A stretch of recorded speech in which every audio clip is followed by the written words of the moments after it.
The frost had not lifted from the Corvain Valley when Aloan Frost came up the long avenue on foot, her satchel on her shoulder, and the cold biting clean through her boots. She had walked the last 4 miles from the coaching inn at Weft because there had been no cart to hire and no coin to hire it with.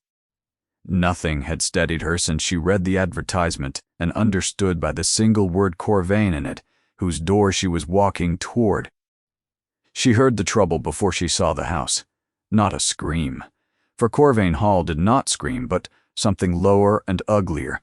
The murmur of a crowd that has decided a man is guilty and is only waiting to be told what may be done with him. The avenue opened into a wide gravel court, and the court was full of people.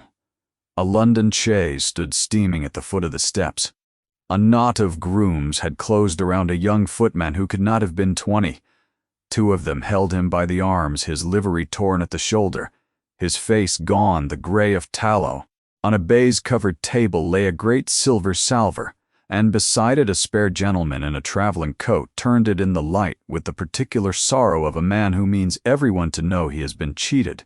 At the center of it, unhurried, stood a soft, heavy man of 40 in good gray broadcloth. The piece was in his keeping, he was saying gently, reasonably. The piece is false. I do not see that there is more to discuss. That was Voss. Aloan did not yet know his name, but she knew the type to the bone. She had watched a man exactly like him destroy her father across a courtroom 6 years before. On the steps above them stood a taller man in black, bareheaded in the cold, perhaps 32, with a still shut face that frightened her more than the noise did, because there was nothing in it at all. He looked at the boy the way a man looks at a sum that will not come right. "Send to Weft for the constable," he said. "I will not keep a thief under my roof, whatever his years." The boy made a sound, then small an animal, and something in Eluan came loose from its moorings. No. The word was out of her before she had decided to spend it, and she was already moving, satchel and all, in among them, and she was so plainly nobody, a travel-stained woman with mud to her ankles, that astonishment alone opened a path.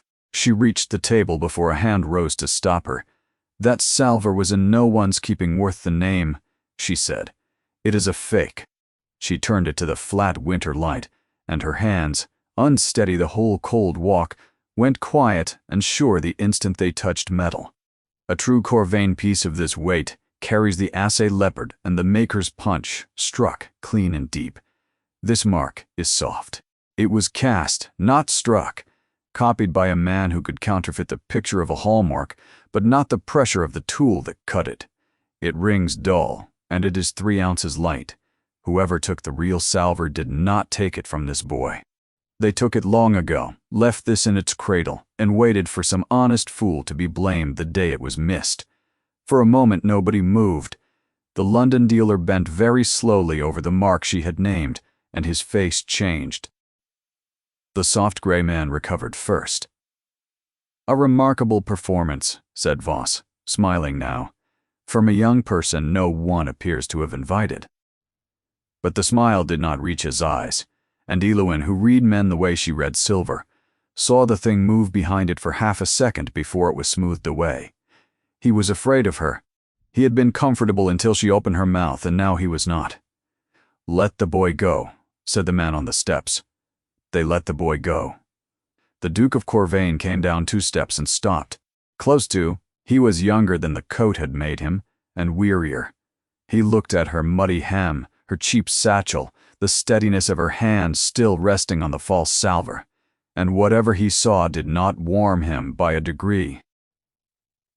"You have a great deal to say about silver," he said, "for a woman who arrives on foot. I was raised to know true from false, your grace." She curtsied absurd on the frozen gravel, and did it anyway. "I came in answer to the advertisement, a companion for her ladyship, your great aunt. I am late. There was no cart. You are also a stranger who has walked into my court and told me before my household that my house is being robbed." He said it without heat, which was worse than heat. A house full of grief has no room for a truth so large, and she watched him refuse it. watched him decide he would rather have a clever, troublesome woman gone than feel the ground move under him. Her ladyship's companions do not last the season, Miss Frost. I do not think you will last the week. He reached into his coat and tossed her a coin, the way a man throws a scrap to a dog at a gate. For your trouble on the road, Redvers will see you back to Weft. She caught it out of the cold air without meaning to, and then she looked down at it, and the whole bright frozen morning went silent and far away. It was not currency.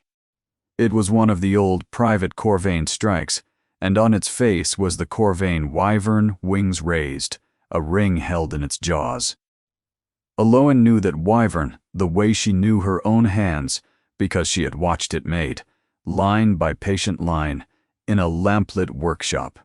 And she knew the single flaw hidden in the wyvern's eye, the tiny deliberate slip of the graver that its maker left in every true die he cut, so that no forgery could be mistaken for his hand.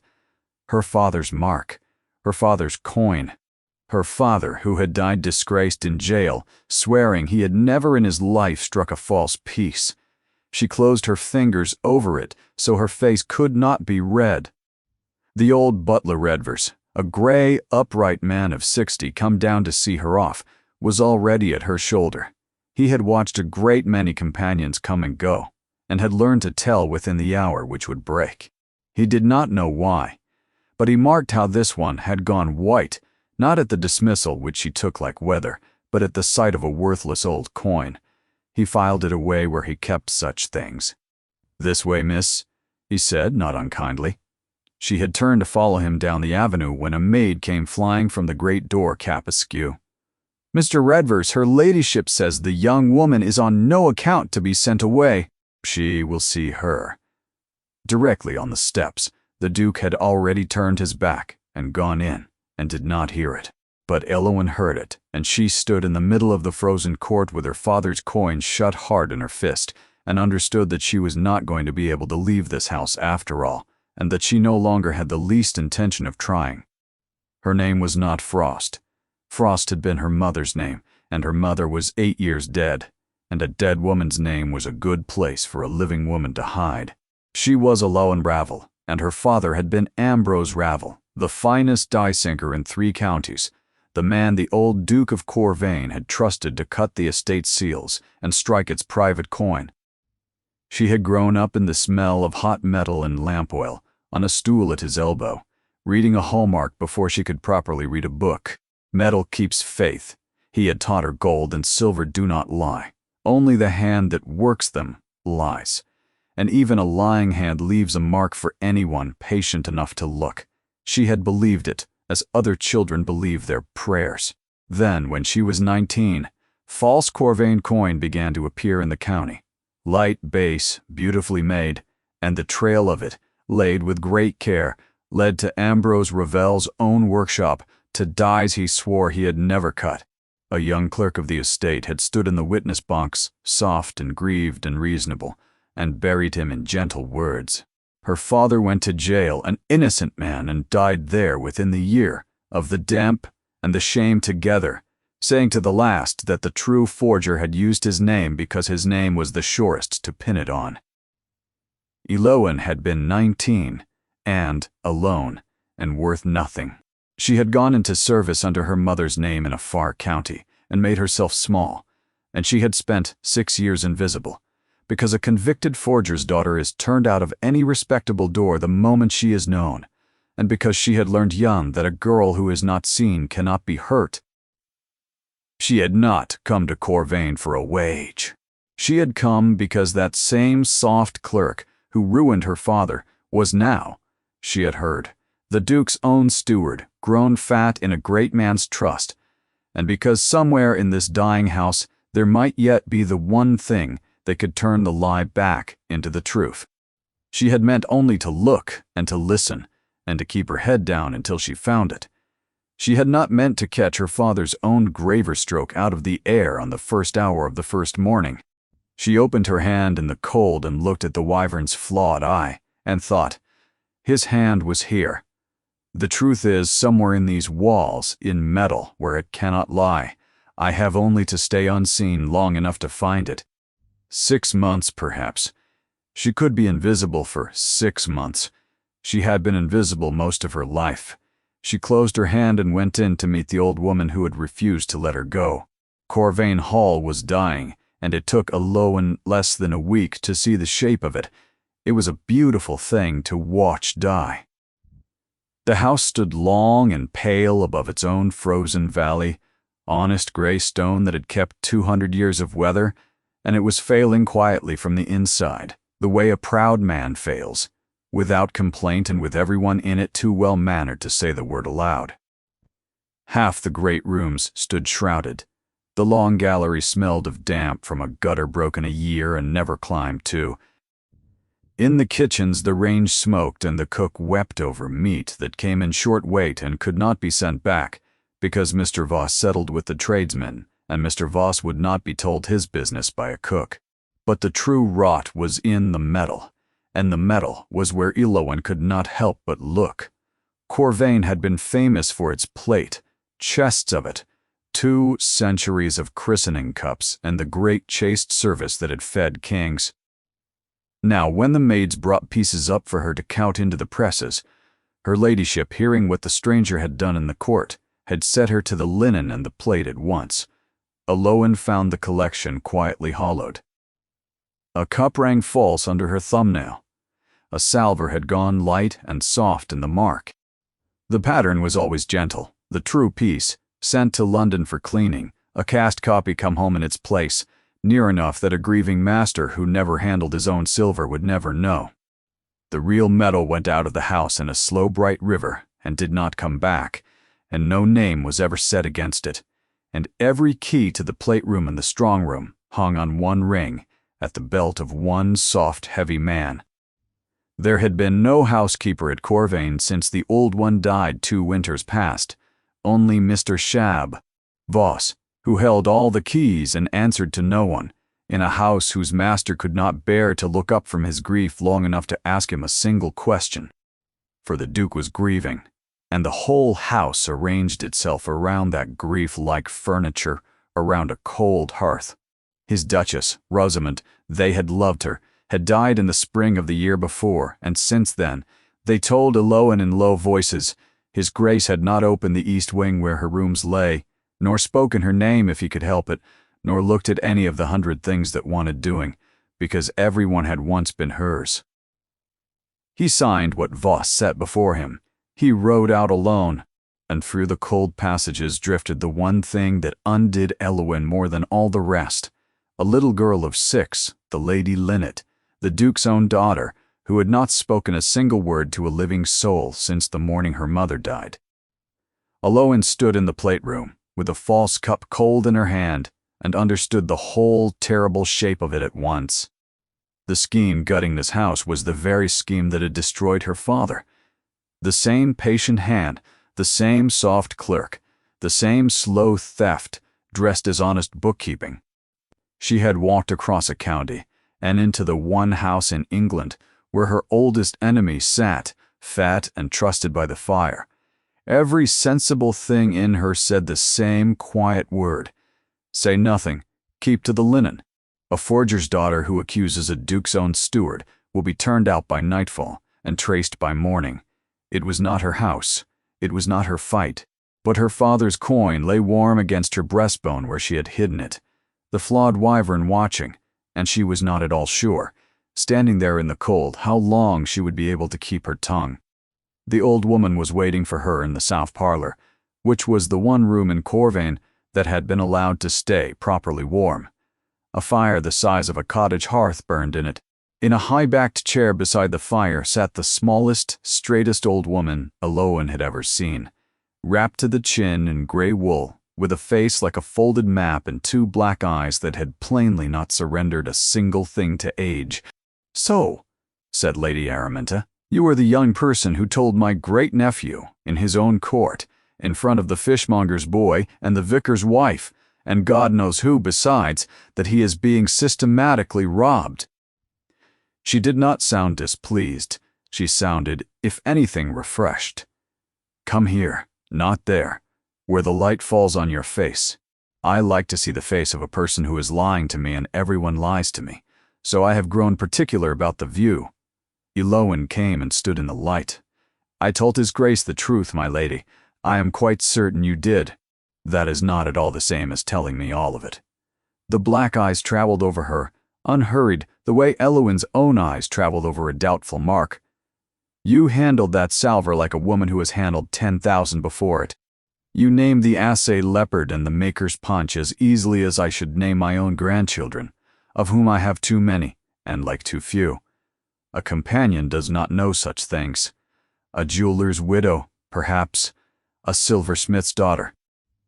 She let the last land softly, and watched to see where it fell. Eloan kept her face still.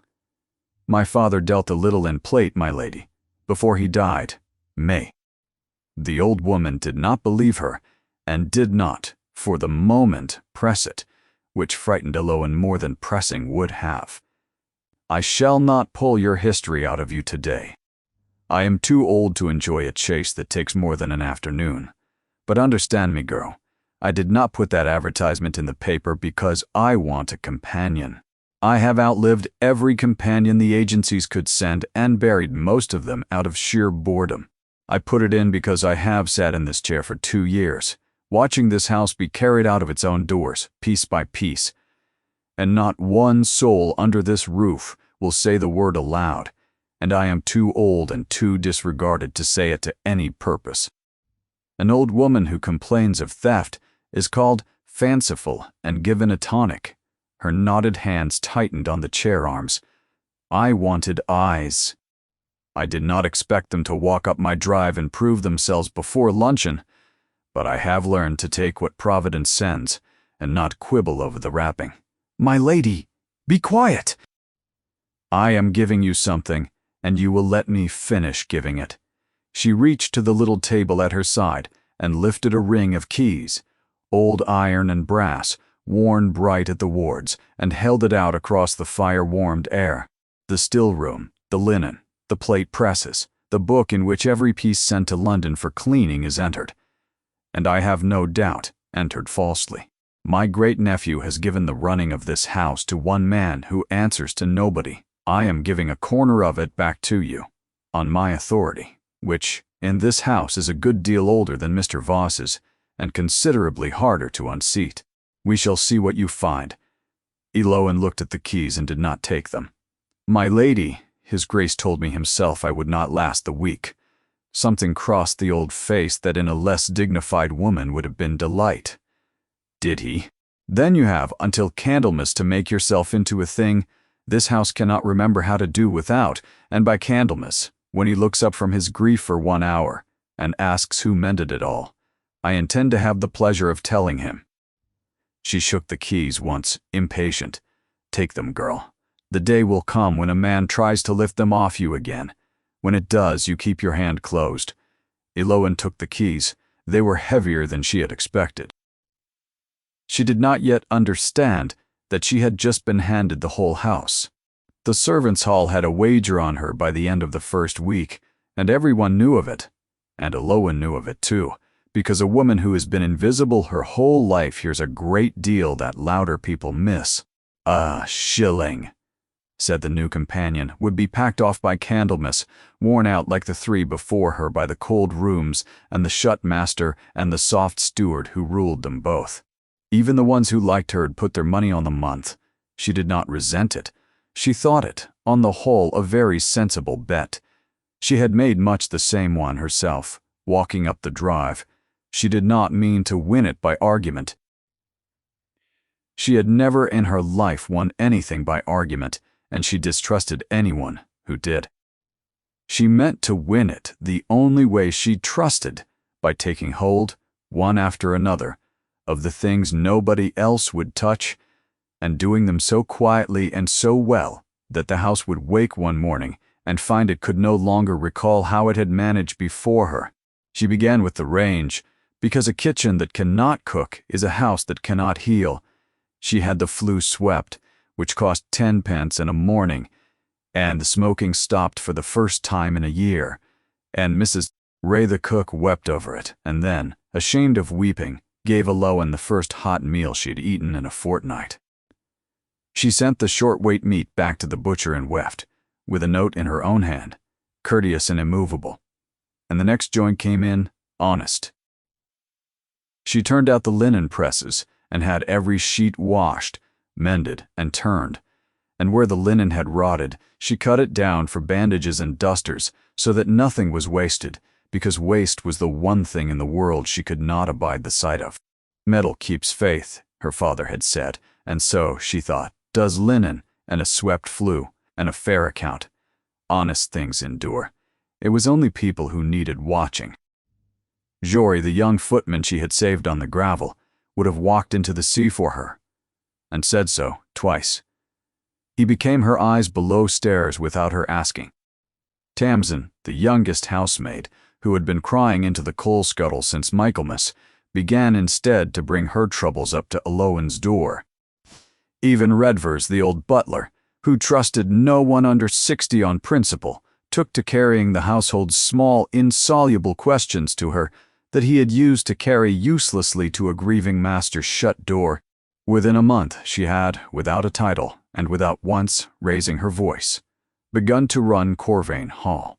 But the thing that undid her own careful invisibility was none of these. It was the child. She had seen the Lady Linnet only at a distance, a small grave figure in mourning gray who drifted the cold passages like a question no one had answered. The girl went where she liked and spoke to no one, and the household had given up on her the gentle, hopeless way a household gives up. One raw afternoon, Aloan found her on the nursery stairs, sitting quite alone, turning something over and over in her fingers, a little tarnished thimble silver, a child's size, plainly her dead mother's. Aloan did not say she was sorry. She had learned long ago that the word is worth nothing to a person already drowning in the thing it names, and only asks them to comfort you besides. She sat down on the cold stair a careful distance off the way she had once been taught to sit near, a frightened thing half-turned, offering nothing, asking nothing. "That wants cleaning," she said at last to the air. "Silver forgets its own brightness if it is left too long, but it comes back. It always comes back. It only wants somebody patient." She took out her cloth and her own small coin and burnished it idly, letting the child watch the tarnish lift and the shine return. For a long moment, nothing happened. Then a small cold hand came out, and without a word, laid the thimble in Aloan's palm to be mended too. It was not speech, but it was the first thing the Lady Linnet had asked of any living soul since her mother died, and Aloan, cleaning a dead woman's thimble on a freezing stair, understood that she was no longer only hiding at Corvain. She had begun, against every sensible intention, to belong to it. The keys let her into the plate room, and the plate room let her into the truth, one cold piece at a time. She kept her own count now quietly, in a small book of her own, not the fair book Voss posted for form's sake, but a true one, what was truly in the presses, against what the house believed was there. It was slow work, and it frightened her, and she did it because she had understood from the first that a half-built case is worse than none at all. A rumor, a clever man laughs away. A tally he cannot. The pattern came clear within a fortnight. Piece after piece had gone out to London for cleaning, entered in Voss's neat clerkly hand, and piece after piece had come home a shade too light, a shade too soft, the mark a little dead. The genuine metal left, and the copies returned, and the difference ran off the page and out of the house into no name at all. She had seen it done before. She had watched it done to her father. Then, on a gray afternoon with the strong room to herself, she turned up a cast copy of a christening cup and found the thing that stopped her breath. She carried it to the window and tilted it to the failing light, and there, worked into the base beneath the counterfeit hallmark, was a flaw, a tiny slip in the engraving, a deliberate imperfection, cut to look like an accident, her father's flaw, the secret mark he had left in every true die he ever made, so that no forgery could be mistaken for his hand. except her father had never made this. This was a fake. She had weighed it, wrung it, read its dead, soft mark. Someone had counterfeited not only the Corvain wyvern, but the one hidden thing that was supposed to prove a Corvain strike genuine. Someone in this house knew her father's private signature, the thing only a die sinker and his own child should ever have known, and was carving it, badly, into forgeries, so that the copies would pass any expert who looked for it, and so that if the fraud were ever cried aloud, the flaw would swear, in metal that cannot lie, that the forger had been Ambrose Ravel. He was being condemned a second time in silver, 6 years dead. For a moment, the cold room swam. She had told herself the truth would be a paper somewhere, a receipt, a name, a thing she could find and hold up and be done. She had not let herself imagine it might be this, that the very proof of her father's innocence, his secret flaw, had been stolen along with the silver, turned inside out, and set to testify against him. To clear his name, she would now have to prove that a mark which said Ambrose Ravel was itself a lie, and only one person left alive could tell the true flaw from the false. She turned the cup once more to the light and fixed every detail in her memory. Whoever had carved it was skilled, but he had learned the mark from the outside from a coin or a seal. He had never sat at her father's elbow and watched the graver turn. The real flaw curved. This one broke. She would know the difference in the dark, and it might one day be the only thing standing between her father's name and a second ruin.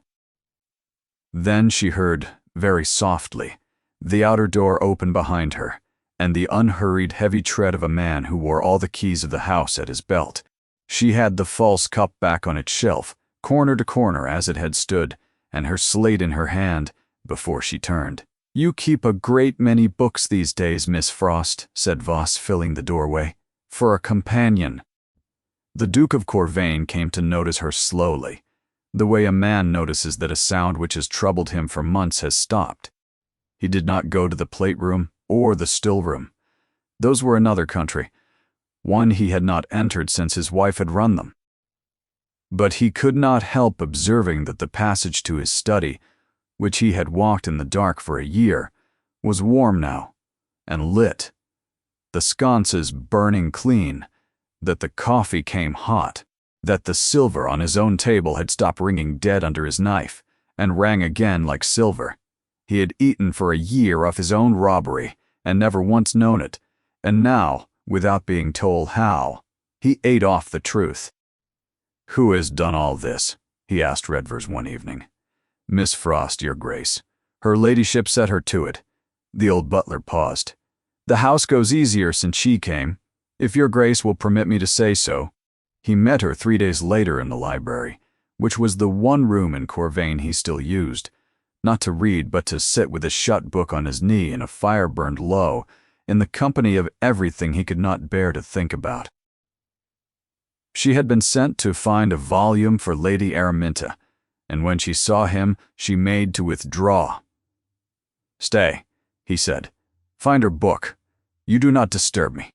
So she found the book, and stayed a moment by the shelves, and because the room was quiet and the fire was low, they fell to talking of nothing, of the frost, of the mare in the near paddock that had a splint, of whether the gutter over the gallery could be got at before it brought the ceiling down.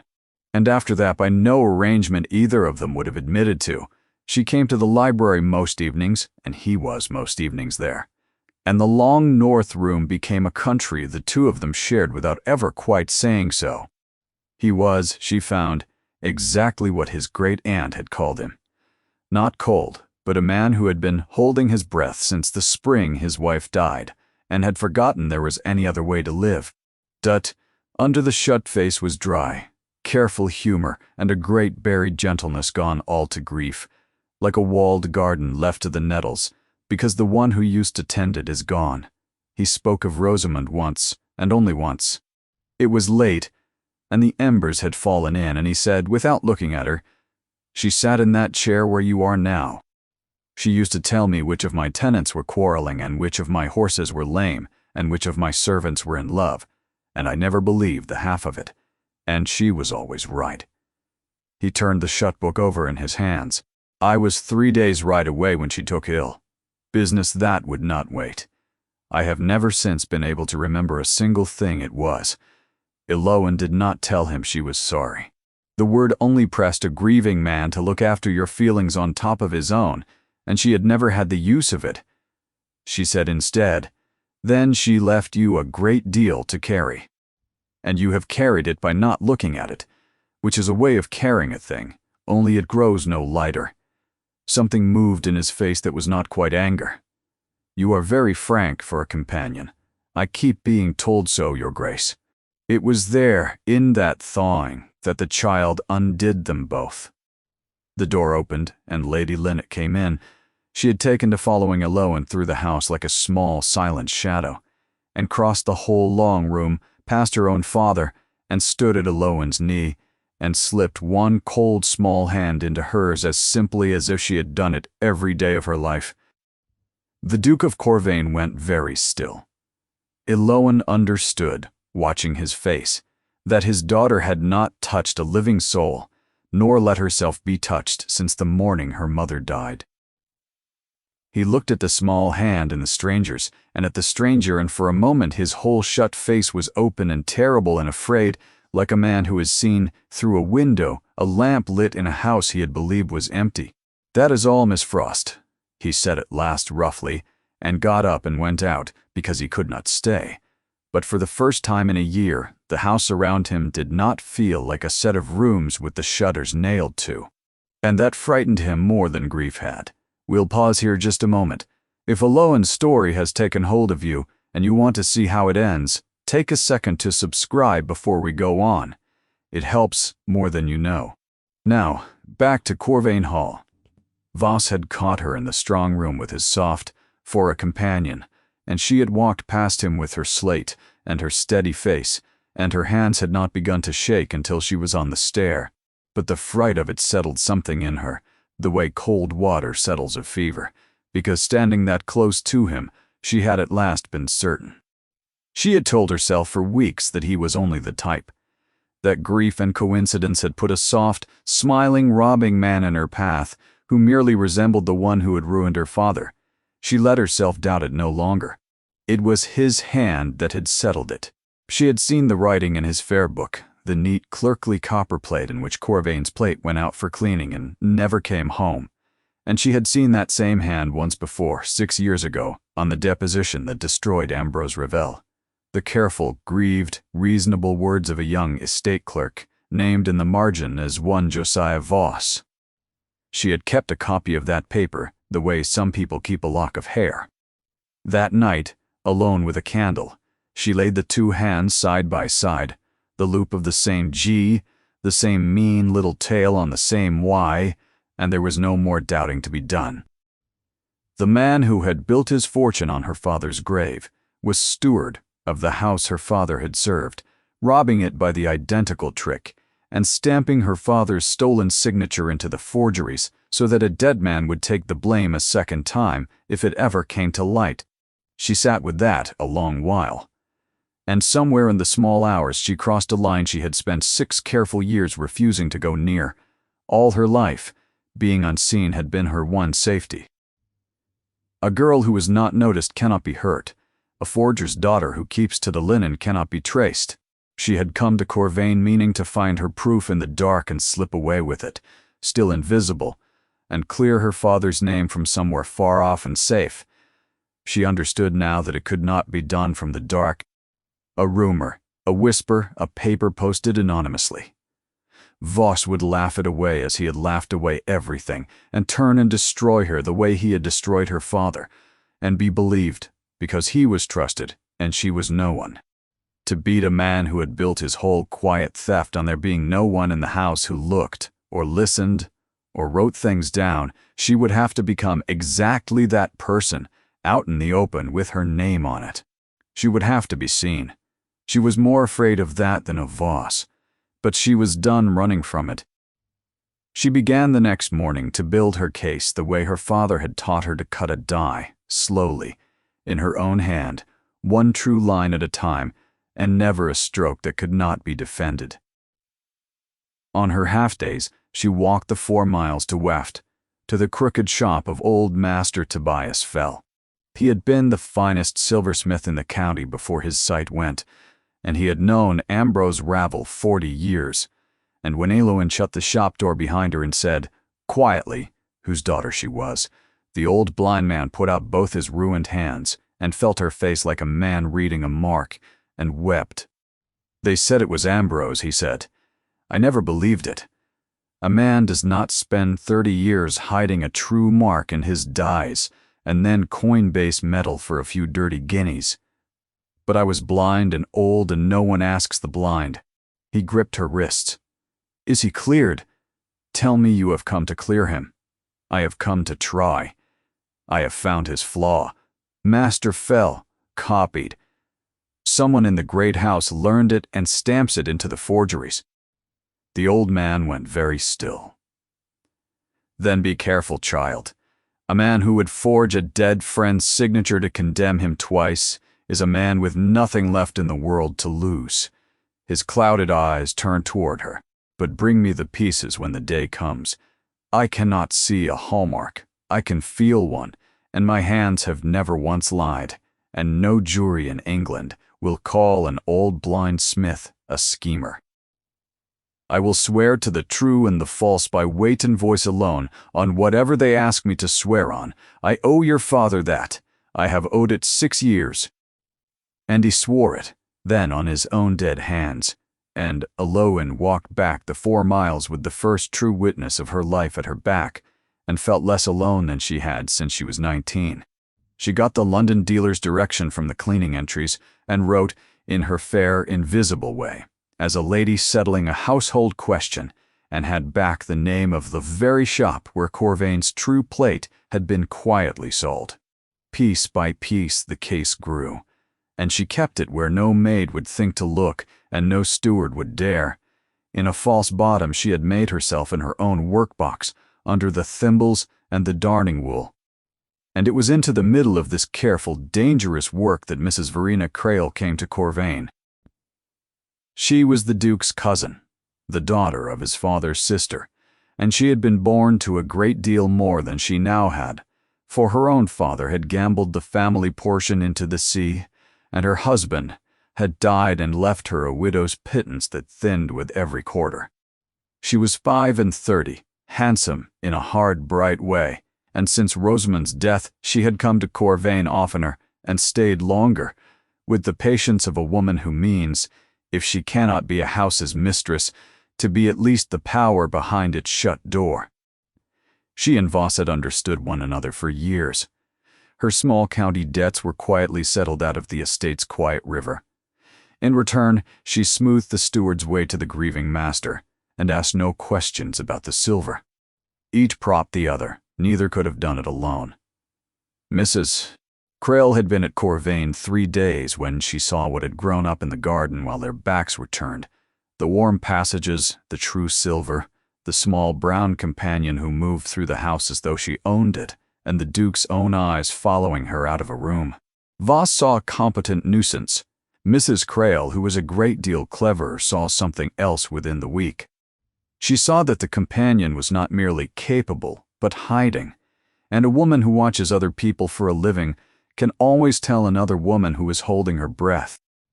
Frost, she said one afternoon over Lady Araminta's tea, turning the name on her tongue like a sweetmeat. From where, one wonders. There are Frosts in the north, I think. You have quite the eye for silver, Miss Frost, for a gentleman's orphan. One does ask oneself where a companion comes by such an eye. The smile did not reach the pale, watching eyes. I do watch, you know. My cousin thinks me an idle woman. It is my one accomplishment.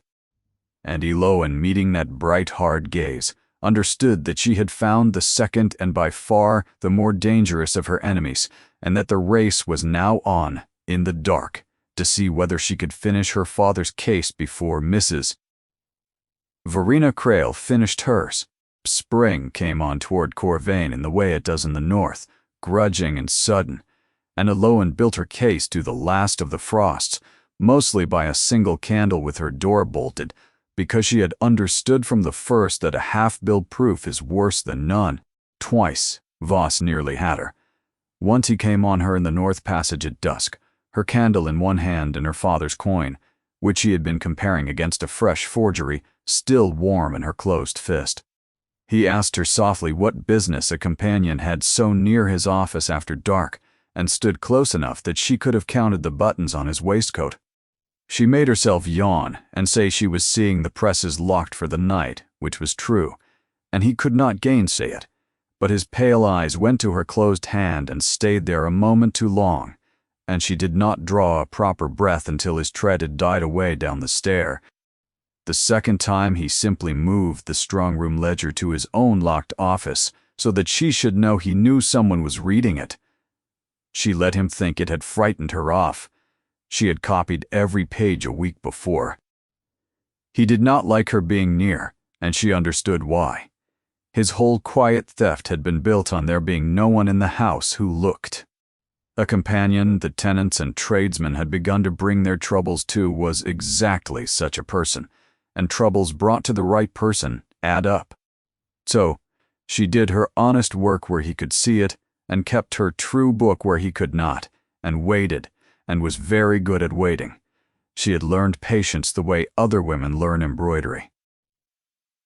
She could outwait a frightened, dangerous thing the way she had once watched her father, outwait a warped die, giving it nothing to fight until the only thing left for it to do was give up its shape. And while she built it, without either of them quite intending it, she and the Duke came to know one another better than was safe for her. It was the library that did it, evening on evening. He no longer pretended she disturbed him. He would look up when the keys sounded in the passage, and something in the shut room would ease. They spoke of the estate, of the frost breaking, of his daughter's slow thaw, of books, and once, when the fire was low, he said, turning a paper knife over in his hands, "My wife used to say a house cannot be run by a man's signature. She said it wanted a woman's eye, and a woman's keys, and someone willing to look at the parts of it a man would rather not see. I did not understand her. I have been signing my name all this year to a great many things I did not trouble to read." Eloin's heart went very still, because it was the nearest he had yet come to the thing she had built, figure by figure, in the locked drawer upstairs. "Then perhaps," she said carefully, "your Grace ought to begin reading again." He looked at her across the low fire for a long moment, and she thought he would ask her outright what she knew. She could see the question rise in him, and she did not know, if he asked it plainly, whether she would be able to keep from telling him everything, proof or no proof, and ruining it all a month too soon. But he was not ready, and neither, in truth, was she.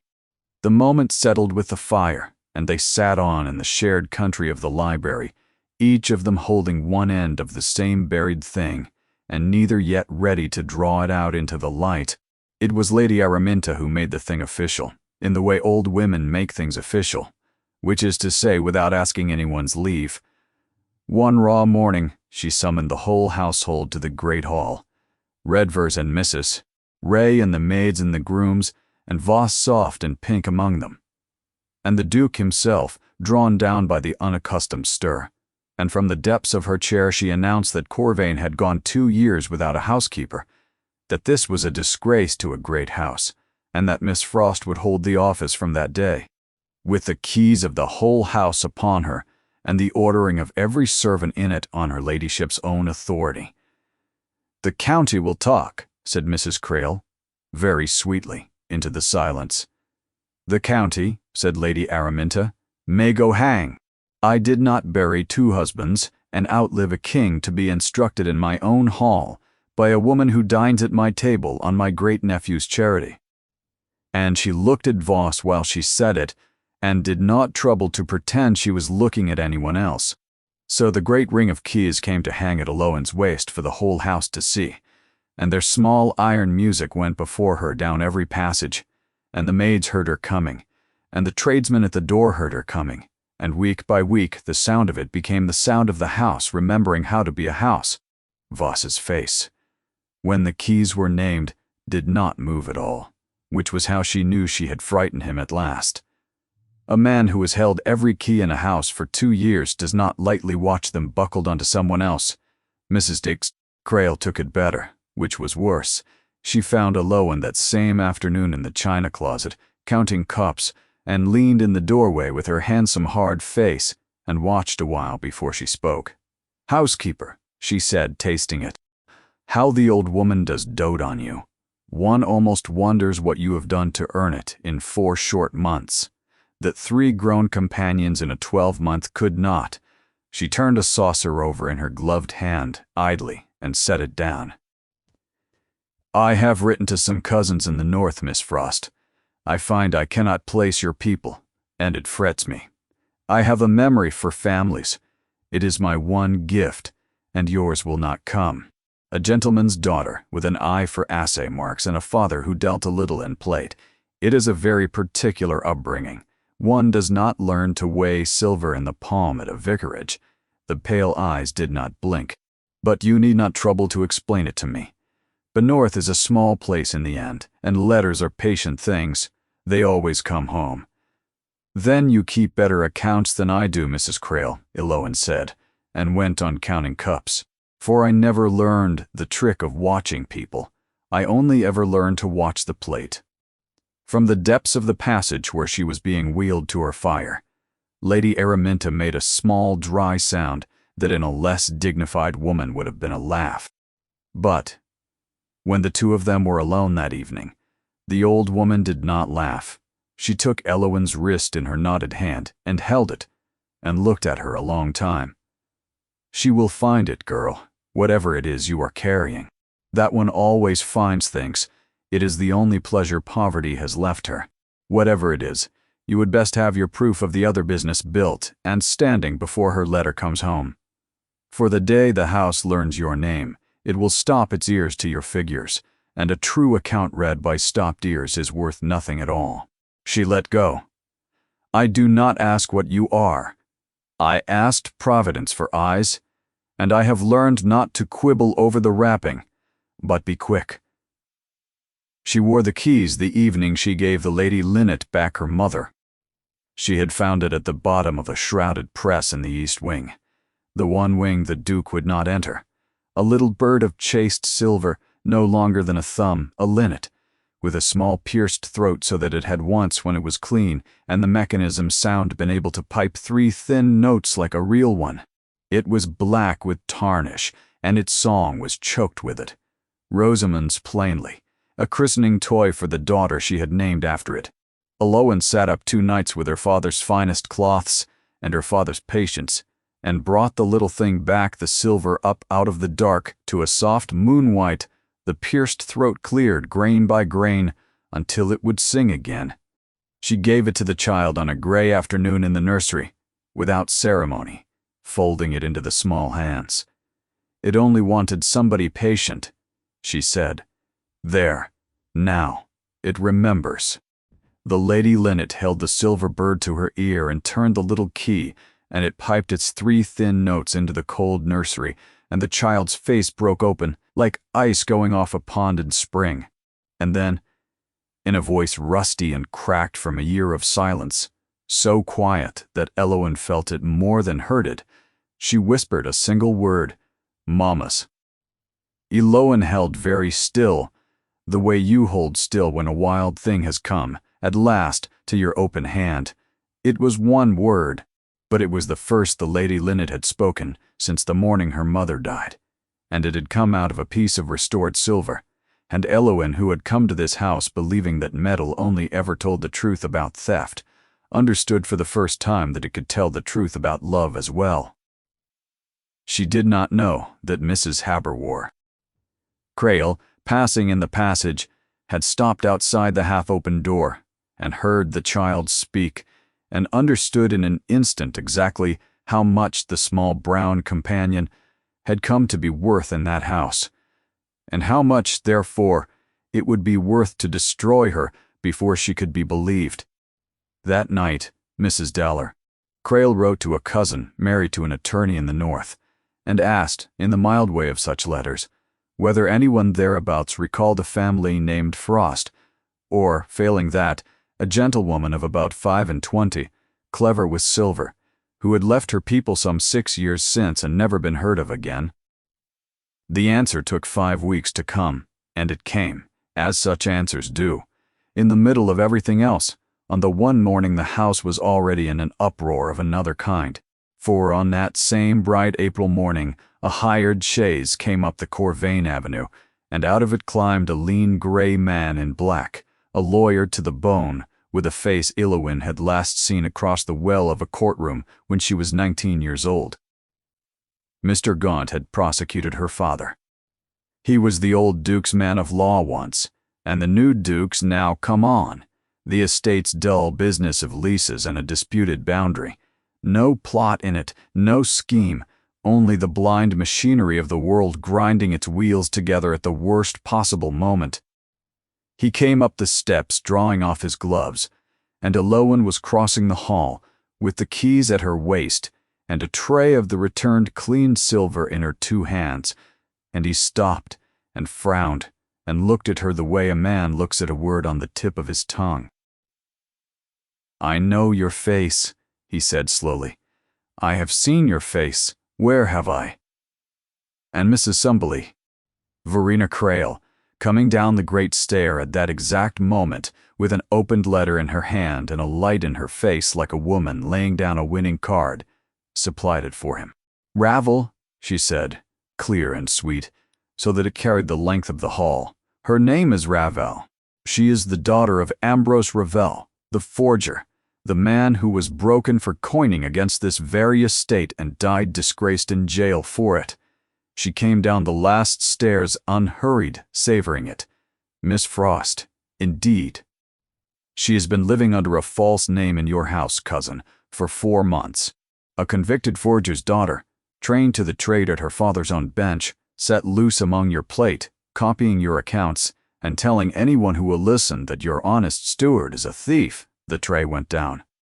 It went out of Eowyn's hands and struck the stone floor, and the silver, the light, soft, lying silver, rang across the hall, dull as lead, dull as everything false rings, and rolled to the feet of the gathering household. For the noise had brought them all.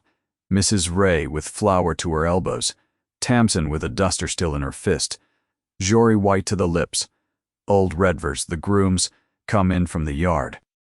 They stood in a ring and stared, and Eowyn saw the thing she had dreaded above every other thing move across their faces one by one.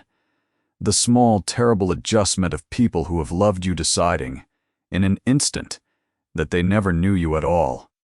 "A forger's daughter," said Mrs. Crail into the silence, gently, so it would carry, "under your roof, at your child's side, handling your plate. You had best count your spoons, cousin, and ask this clever young person how a companion comes to read a hallmark in the dark." She let it settle like frost. "I made the inquiry for the household's protection, for your daughter's protection. One does one's small duty, and is never thanked for it." Voss said nothing at all. He did not need to. He had waited 6 years for another soul to stand where Ambrose Ravel had stood, and he only folded his soft hands and let the thing he had built long ago do its patient work again. And on the stairs above them all, drawn out by the noise, stood the Duke of Corvain. He came down slowly, one stair at a time. He looked at the fallen, silver ringing dead on his own floor. He looked at Gaunt, who was nodding now, certain, saying yes, yes. It was the girl, the Ravel girl. He would swear to it before any bench in the county. He looked at his cousin's bright triumph, and at his steward's folded hands. And last of all, he looked at Eowyn, and she watched the library door close behind his eyes, watched the one man in a year who had let himself be seen decide, in the space of a breath, that she had lied to him from the first hour, on the gravel, that the woman his daughter had spoken to after a year without a word, the woman he had told about Rosamond in the dark with the fire low, was nothing but a false name laid over a forger's blood, A thief who could read silver because she had been bred to counterfeit it. Exactly. Precisely. Word for word, as his cousin said. It was the cruelest thing of all that it fit so well. Everything she had done to save him could be read, by a betrayed man in a cold hall, as the long, patient work of robbing him. She had copied his accounts. She had learned his plate. She had wormed her way to his daughter and his great-aunt in his own shut heart, under a name that was not hers, and now the constable's man stood in his doorway pointing at her. There was not one plank of it Voss had not laid years in advance. "Is it true?" he said. His voice was very quiet. "Are you Ravel's daughter?"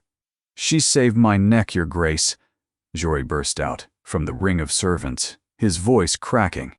"On the gravel, the first day. She'd no cause. She never knew me. She—" "Be quiet, boy," said Voss not unkindly, the way a man quiets a dog, "before you talk yourself out of a place." And Jory, who was 17 and owned nothing in the world but that place, shut his mouth and looked at the floor, and the silence came back and settled over Eloan alone, and every face in the hall turned to her and waited. And Eloan Ravel, standing among the scattered forgeries, with the whole house staring and everything she had dreaded for 6 years arriving at once, found, to her own great astonishment, that she was not afraid anymore. It is a strange thing to spend your life fearing a moment, and to walk into it at last and feel the dread fall clean away. She had made herself invisible for 6 years, to keep herself safe, and here was safety ending in a hall in front of everyone, and the ceiling had not fallen, and the floor still held. There was only the truth left, and the truth, at least, was simple. She had always been better with the truth than with hiding. "Yes," she said, and her voice went clear and level to the 4 corners of the hall. "I am Eloan Ravel. Ambrose Ravel was my father, and he died in jail, a convicted forger, and he never in his life struck a false piece." She lifted her chin and looked, not at Voss, not at Gaunt, not at the woman on the stairs, but only at the Duke. "And I can prove it. I can prove who has been robbing this house. I can prove who framed my father to do it. I have been building the proof for 4 months in my own hand, and it is finished, and it is upstairs. You need only send for it." "She is raving," said Voss gently. "Your grace, the poor creature." "Send for it," said Eloan, "and let an honest man read it, and if I have lied in a single figure, you may give me to Mr. Gaunt, and be done." "But—" "If I have not," she turned at last, and looked full at the soft, gray, smiling man, "then the thief in this hall is not the forger's daughter, your grace. It is the steward who wears your keys and stamps a dead man's name into your stolen silver. For 1 heartbeat nobody moved." Then Voss made the one mistake left to him. He laughed, the easy, forgiving laugh that had smoothed his path for years, and even as it left him, he knew it for a blunder, because no innocent man ever laughed at an honest reckoning laid open on a table. And the Duke of Corvain was no longer looking at Eloan as at a stranger who had lied to him. He was looking at her the way a man caught in a flood looks at the one solid thing within reach. "Show me," he said. They did it in the library, and it took what was left of the day and half the night after it. Eloan fetched her true book from the false bottom of her workbox. 4 months of it. The whole quiet patient case, built 1 line at a time from doors and tally sticks, and honest people. She laid it on the great table beside the fair book Voss had kept for form's sake, and the 2 accounts told the whole story between them in plain figures. No candle could soften what plate had truly been in the presses, and what the house had been told was there, what each piece had truly weighed and rung, and what the cleaning ledger swore, the London shop where the real silver had gone in over the past 2 years and turned to money that ran off the page into no name at all. Jory was sent to bring the tradesman and the London dealer who had stayed the night at the inn in Weft, still sore about his salver, and came now gladly, his own shopbook under his arm.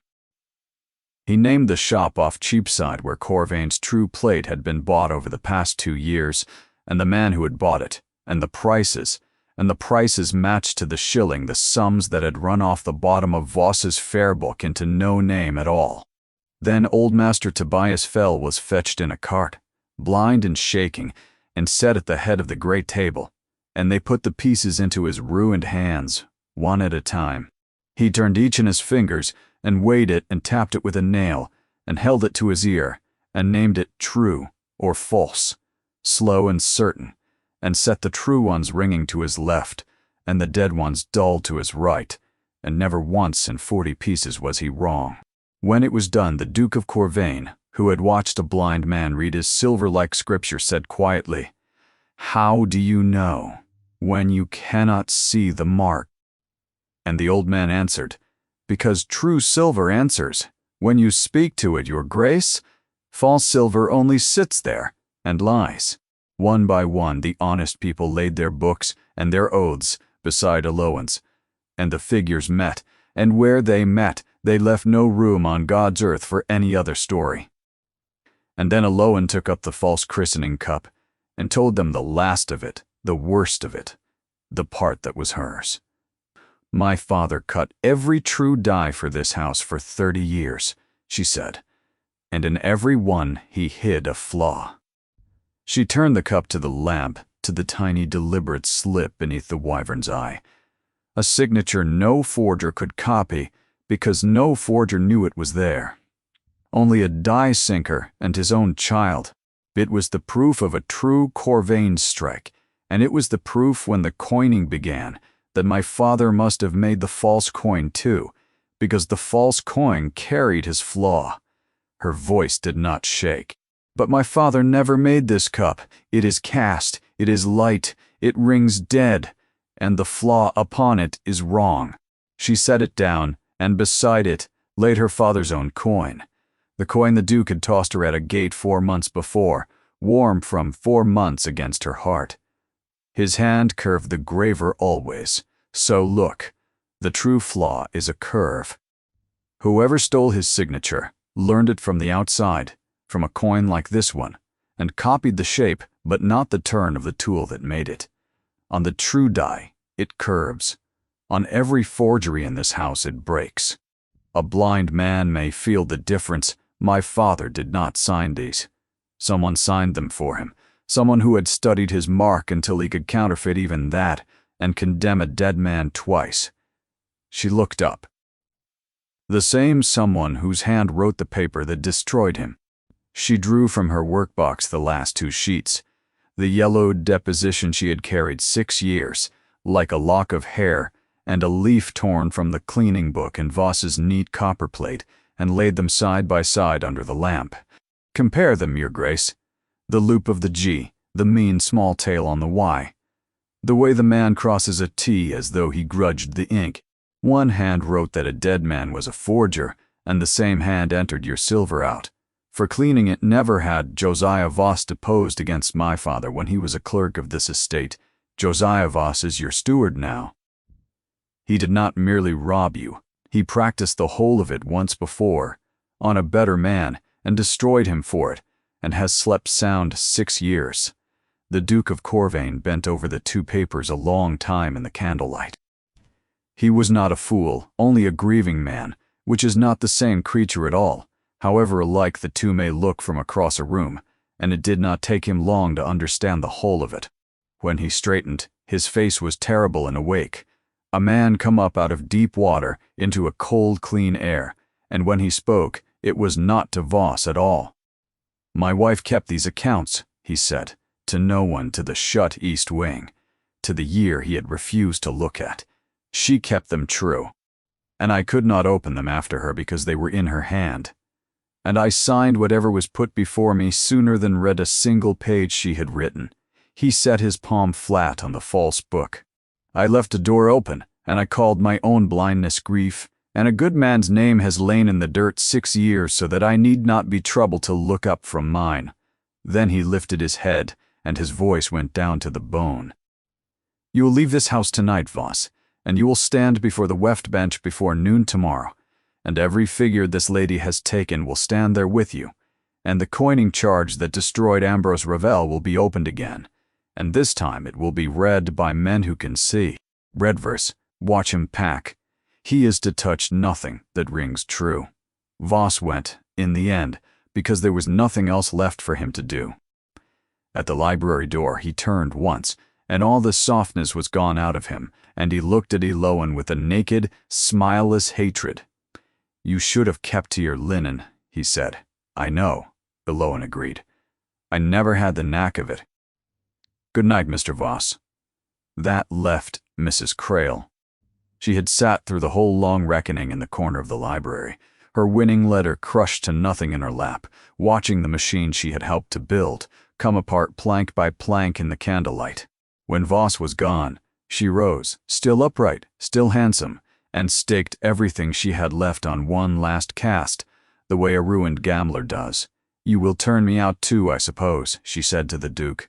"Your loyal cousin." I knew where the money came from, of course I knew, as if a woman as poor as I am could fail to know precisely whose silver kept her in gloves. "Turn me out then. Where to?" "I have £80 a year and a widow's cap, and the privilege of being poor among people who were once my equals. You have never once, in all your life, gone to your bed unsure of the roof over it. You cannot think what it is to be always afraid, and always smiling so that no one sees it." She was shaking now, though. Her chin was up. She hid her name to be safe. I would have hidden mine to be free of the whole grinding pretense. "Do not look at me as though I were a monster. I am only tired. I have been tired for 15 years. The Duke's face had gone hard as the frozen cord again, and Eloan saw that he was about to be just, and that just would be the end of Verena Crale, turned out disgraced, the county to feed on it. "Your Grace," Eloan said. "May I?" He looked at her, and closed his mouth and inclined his head. She went and stood before the frightened, upright, hateful woman who had tried that morning to destroy her, and she did not gloat, for the one thing a cruel person is always braced against is to be crushed in turn, and she had made a life's habit of never giving people the thing they braced for. "You took the estate's money," she said quietly, "and that is theft, and you know it. But you did not cast a single false cup, and you did not carve a dead man's name into it, and you did not let an innocent man be ruined and buried to keep your own hands clean. That was Voss's doing, not yours. You watched, and you took your share, and you held your tongue, which is the very thing I did myself until this morning, and I can hardly see you condemned for a sin that was lately my own." She held the bright, terrified eyes. "There is a cottage at the edge of the park, sound and empty. A woman might live in it on £80 a year, decently, with no one to wait on and no one to wait upon, and stop being so tired if His Grace is willing. You would be beholden to no one for it, and to me least of all. I would have that plain between us." Mrs. Crale stared at her. It was not at all the thing she had steeled herself against, and mercy unmade her where justice would only have set her harder. Why? The word came out ungracefully, almost angrily, as though it had been dragged from somewhere she did not visit. "Because I know exactly how tiring it is," Eloan said, "and because a house that has only this night rid itself of a thief has no business marking the occasion by turning out a pauper. Good night, Mrs. Crale." When they were alone at last, among the guttering candles and the open, honest books, the Duke of Corvain looked at his great-aunt's companion across the wreck of his own long blindness, and something in his face that had been shut since the spring came quietly, painfully open. "You knew," he said. "For 4 months you carried my daughter through the passages and mended my silver, and sat with me in this room, and told me nothing. Why not?" "Because in December you would not have believed me," she said. "A grieving man does not want a stranger to tell him his house is being robbed and his blindness is the door. He wants to be let alone. So I did not bring you a suspicion, Your Grace. I waited until I could bring you a proof you could not refuse, and hate me for, if you must, so long as you could not refuse it, and your own name, your father, that I hid for myself, and it does me no credit. A woman who is seen can be found, and I had been found before, and it cost me everything. I chose to be safe rather than useful, for as long as I dared. She squared the last page on the pile. I am not proud of it. No, said the Duke slowly, but you did not choose it in the end. In the end you were seen and you spoke, and you might have kept your head down and your name buried a while longer if you had only let my house rob itself. He looked at her as though he had never properly seen her before, which she thought was perhaps the truth. Thank you, miss. He stopped. Miss Ravel, I do not think I have said it, thank you. It was 3 words, and from that spare and shut-up man they were worth a great deal more than 3. Aloan inclined her head and did not trust herself to answer, and gathered up her 4 months of honest figures, and left him alone in the library with his wife's true accounts open at last upon the table. Voss stood before the weft bench at noon, as the Duke had promised, and afterward before the assizes, and the whole slow, patient theft was read out by men who could see. But the Duke of Corvain spent his own money and his own name on a second thing, which the law had not asked of him, and which mattered more to Eloin than all the rest. He had the coining case of Ambrose Ravel opened again, and the forged flaw laid beside the true, and the blind evidence of old Master Fell set down in writing, until a magistrate signed his name to a paper that said, in the plain, cold language of the law, that Ambrose Ravel had been an innocent man. They struck it in silver in the end, the Duke's own notion. He had a fresh die cut by Master Fell's young apprentice under Aloan's eye, and a small plain medal made and given to the assay office and the parish both, with the true wyvern on one face and on the other 4 words, a true hand, wronged. And in the die, where only a die sinker and his child would ever think to look, Eloin cut her father's flaw, curved exactly as his graver had always turned it, so that his signature should stand once more in metal that does not lie, this time on the truth. She thought, the day it was done, that she had got what she came across a county to find, and that she might now, at last, go quietly away. She had reckoned without the child, and without the child's father. The Lady Linnet had begun to speak, a word, and then 2, and then, one warm evening at the end of that spring, sitting on the library floor with the silver bird piping in her hands, and Aloan mending a hem beside her, and the Duke pretending to read in his chair, a whole sentence, spoken to her father as though there had never been any silence at all. Papa, said the Lady Linnet, Aloan says the bird was always singing. It only wanted somebody to clean the dark off it like the house. The Duke of Corvain put down his book. He did not trust his voice for a moment. Then he looked at Eloin over his daughter's bright head, and Aloin looked back at him, level and clear and unafraid, exactly as she had looked at him from the frozen gravel on the first hour of the first day, when he had told her she would not last the week. You mean to go, he said. Now your father's name is clean. I have seen you looking at the road. I came here to do one thing, your grace. It is done. Yes.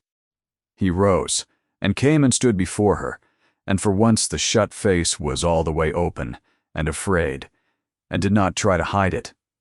I have thought a great deal these last weeks about what a man may put before a woman, and what he may not. My great-aunt is of the opinion that I ought to ask you to be Duchess of Corvain, and she holds it with the force she brings to most of her opinions. She says the house will not run without you, and my daughter will not speak without you, and that I am a slower man than the steward I have just handed to the law, since it took me 4 months to see what a footman on the gravel saw in a single afternoon. The ghost of a smile. She is very frequently right. It is her least bearable quality. But I will not ask you as the house asks, or as my daughter asks, or as my great-aunt commands. You have your father's name back in your own 2 hands, and no need on this earth of any man's roof. That is precisely why I am asking. His voice went down to the bone. I have learned this spring exactly how much a house can lose while its master will not look. I do not intend to spend the rest of my life not looking. Marry me because you'd choose it alone, or do not. And stay and run the house I could not, and I will never trouble you with it again, because I would like, for whatever years I am given, to be looked at by the one person in the world who is never for a moment afraid of me. It is entirely yours to say." The fire settled, the silver bird piped its 3 thin notes. Eloan thought of the frozen court and the tossed coin, and the 6 years she had meant to spend invisible and safe, and she found that safe had become a very small word. She had been safe her whole life. She had never once, until this house, been seen, and had lived to find that being seen by the right people was not the danger she had spent her life fearing, but the only kind of safety that was ever worth the name. "Cassian," she said. She had never used his name. The child heard her use it, and the Duke heard her use it, and something crossed his face that was worth more than the whole of Corvain. "That is yes. Spoken plainly, in case a duke needs a thing set down in words, I am done with holding my tongue. It never once kept me safe." The near smile he had worn all that spring became for the first time since Rosamund died, a whole one. "On one condition, your grace," she added. "The gutter over the long gallery is mended before the autumn rains, properly, by the man who is actually paid to mend it." The Duke of Corvain laughed. It was a sound the house had not heard since his wife died, and it carried the length of the library and out into the passages, and in the south parlor Lady Araminta, 80 and upright by her enormous fire, set down her glass and permitted herself to look, for one moment, entirely satisfied. By high summer Eloan Ravel ran the whole of Corvain, and there was no one left to call it anything but what it was. The plate came home from London, what could be got back of it, and what could not. The Duke made good out of his own pocket and counted it cheaply bought. The true silver went back into the presses, and a single honest book was kept in Eloan's own hand, with no soft-marked twin standing beside it in the dark. Mrs. Crail lived in the cottage at the park's edge, and was not softened all at once, for a woman does not unlearn 15 years of fear in a season, but she came up to the house at Eloan's asking, and found she was better at ordering a still room than at watching for other people's false steps, and took it over entire, and the 2 women reached, if not friendship, the particular understanding of people who both know how tiring it is to be afraid. They were married quietly at Corvain Church, where Rosamund lay, in the 2nd week of that high summer. Lady Araminta came on her great-nephew's arm, and wept exactly once, and declared it the precise quantity of tears a woman of sense should permit herself, and not one drop past it. She lived 2 more years to see the house full again, and died in her chair by the great fire on a bright autumn morning, her spine straight to the last, the one grief that summer could not mend, for the dead are not called back by the happiness of the living, however much it is owed them. That is the one debt a great house can never pay.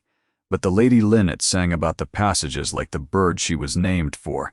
Rosamund's true accounts were kept in a drawer in the young Duchess's own hand.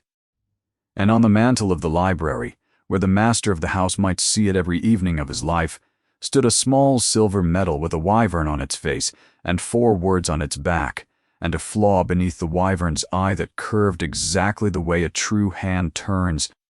Eloan kept the old coin the Duke had once tossed her at a gate. She wore it, always, on a chain at her throat where the whole house could see it and know what it was. She had come to Corvain to disappear, and had ended the most thoroughly seen woman in the county, and had found, to her own great surprise, the thing her father had tried to teach her at his bench when she was too small to understand it. A true thing does not fear the light. Only a forgery does. And a life, like a mark in silver, is not made safe by being hidden in the dark. It is only made safe by being true and held up at last, where the people who love you can read it.